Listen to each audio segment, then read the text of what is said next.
J'ai connu Jean Sénac en 1969 à Alger, alors que j'avais à peine 17 ans et que je commençais à ébaucher mes premiers poèmes. Je me rappelle lui avoir écrit à la RTA, radiodiffusion télévision algérienne. Il produisait son émission hebdomadaire Poésie sur tous les fronts.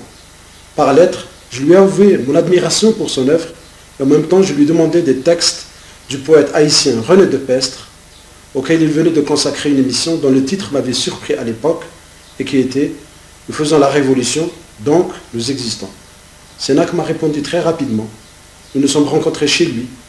Il m'a remis les poèmes demandés. Il m'a même dédicacé ses premières œuvres. Et, suprême joie, il a lu lui-même mes premiers poèmes à la radio. Nous sommes devenus rapidement des amis et depuis, je m'intéresse, je suis vraiment passionné par son œuvre.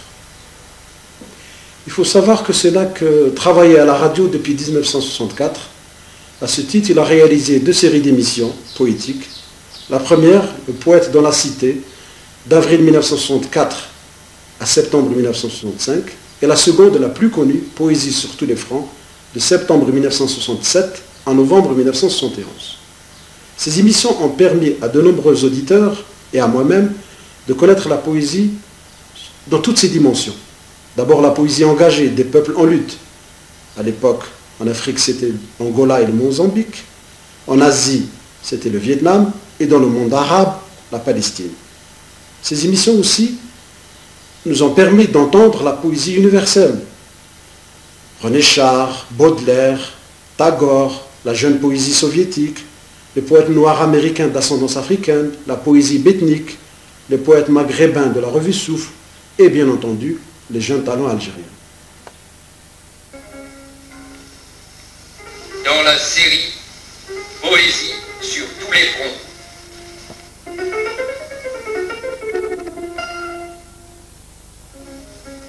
l'émission hebdomadaire de Jean Sénac. Poésie sur tous les fronts était une émission très suivie par le public algérien, et ce pour 3 raisons qui me semblent essentielles. D'abord, il y a la qualité de ses commentaires littéraires accessibles à tous, et ensuite, l'interprétation par des voix radiophoniques de textes par de jeunes comédiens devenus aujourd'hui célèbres, tels Sid Ahmed Agoumi, Leïla Boutaleb, Azdine Medjoubi, Samir Ben Sherifa, et enfin par l'introduction de partitions musicales qui mariaient admirablement l'Orient et l'Occident, tel le fameux générique de fin, la chanson murmurée de Madame Sariza, que j'appréciais par-dessus toutes.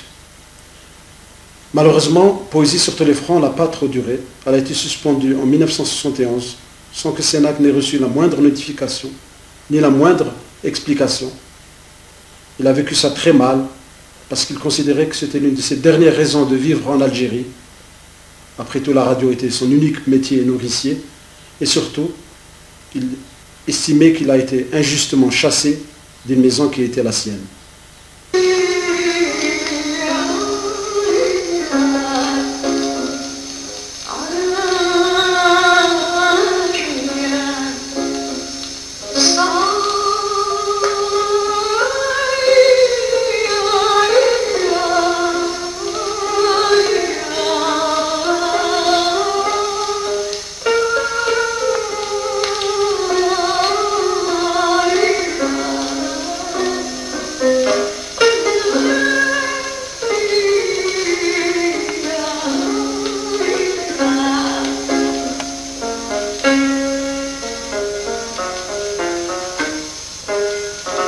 avait une véritable vocation d'aider les jeunes. C'était pour lui une sorte d'apostolat. Il nous disait, vers la fin de sa vie, « Si je reste ici, en Algérie, c'est pour vous, malgré les échardes. » Un mot qui, mieux que quiconque, traduisait les dernières angoisses de sa vie.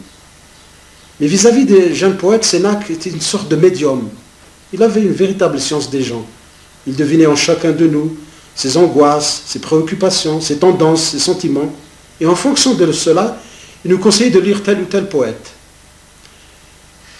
Il agissait avec nous plus en tant que conseiller, en tant qu'ami, qu'en véritable maître. Mais l'aide de Sénac a été surtout concrète.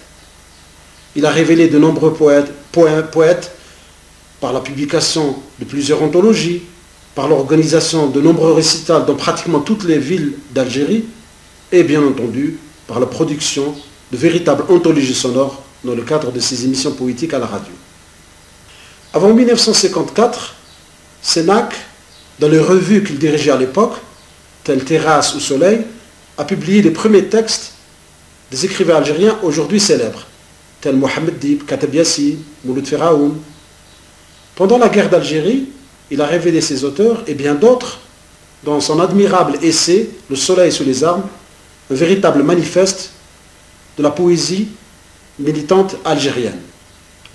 Après l'indépendance, notamment dans le cadre de l'Union des écrivains algériens, dont il a été l'un des membres fondateurs, le secrétaire général jusqu'en 1967, Sénac a aidé les jeunes à s'émerger dans une série qui s'intitule « Poésie sur tous les fronts ». D'abord, c'était une collection de poèmes sous forme de cartes postales. Ensuite, une collection d'ouvrages où ont paru les premiers recueils de Rachid Boudjedra ou de Ahmed Asghar. Ensuite, l'intitulé d'une émission poétique que nous connaissons. Après avril 1967, à sa démission de l'Union des écrivains algériens, Jean Sénac s'est détaché pratiquement de tous les écrivains algériens. Il n'a plus fréquenté que les jeunes poètes et les jeunes peintres.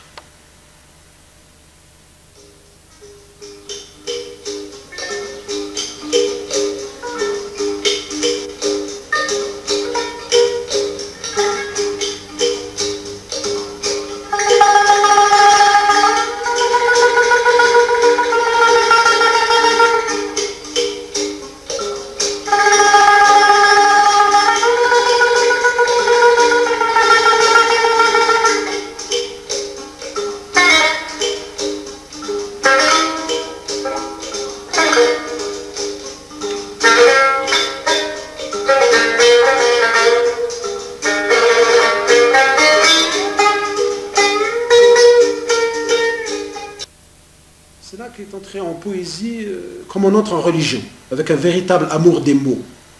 Il a commencé à écrire sous l'influence de Victor Hugo, qu'il hugolâtrait selon sa propre expression. Puis est venue l'influence de Verlaine et d'Apollinaire, dont Sénac adorait le côté rythmique et musical. Puis enfin, l'influence décisive de René Char.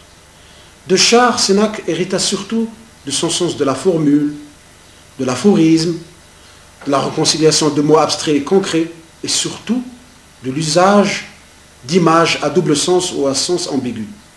Mais Sénac s'est détaché rapidement de plis et des replis de l'écriture de Char pour être un véritable poète autonome. Je vous respecte, compagnons de la merci, poussière dans la mousson jamais détruite, jusqu'au jour où la demeure brille. J'avais si peur de vous perdre. J'avais si peur de ne plus pouvoir vivre sans vos ridicules soucis. J'ai pleuré, j'ai vu le soir. J'ai dit, terre, ne laissez pas mes grandes phrases seules. Sénac a commencé à écrire des poèmes très chrétiens, avec comme arrière-fond une timide foi sociale qui deviendra rapidement un humanisme militant, puis un militantisme politique pour l'Algérie, pour sa mère Algérie, comme il disait. Mais à côté de Sénac militant pour l'Algérie, il y a un Sénac sensuel, dont on peut situer son origine avec le fameux essai d'Albert Camus, Noces. Ce petit livre a été l'une de ces grandes rencontres littéraires dont on retrouve des échos sensuels, lyriques et païens dans pratiquement toute son œuvre. Tout ici est de peau bronzée, abricot doux comme une fière,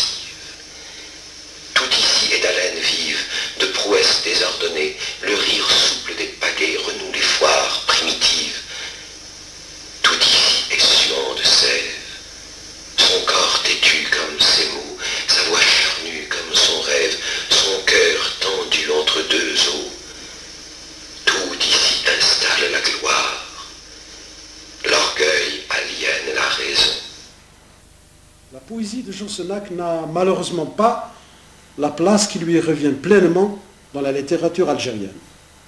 Généralement, on ne retient de sa poésie que le Senac militant, militant pour l'Algérie combattante ou militant pour l'Algérie postcoloniale construisant le socialisme. Mais à côté de cela, il y a certains aspects de la poésie de Senac qui sont occultés. On ignore par exemple que Senac est un véritable inventeur d'un langage. J'ai pleuré, j'ai vu le soir.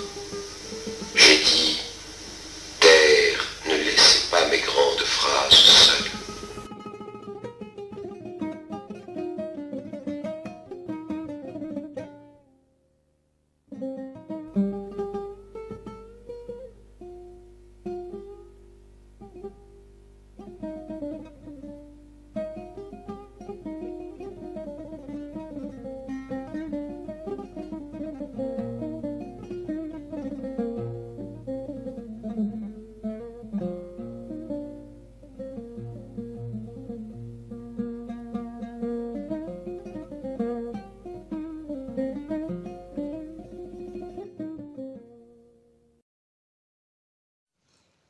بعيدا عن الكاميرا قال نصر: كانت أيام سيناك الأخيرة صعبة. كان يقول لي: سأموت مقتولا يوما ما مثل لوركا. سيوهمون الناس أن مقتلي كان لأسباب أخلاقية. ويختم ناصر متمتما بأبيات من قصائده تلك التي يرفض نشرها: إلهي أناجيك، أنت الذي جعلتني شاعرا دون لآلئ، دون أجنحة من دم، وحيدا في عظام سيئة النخاع.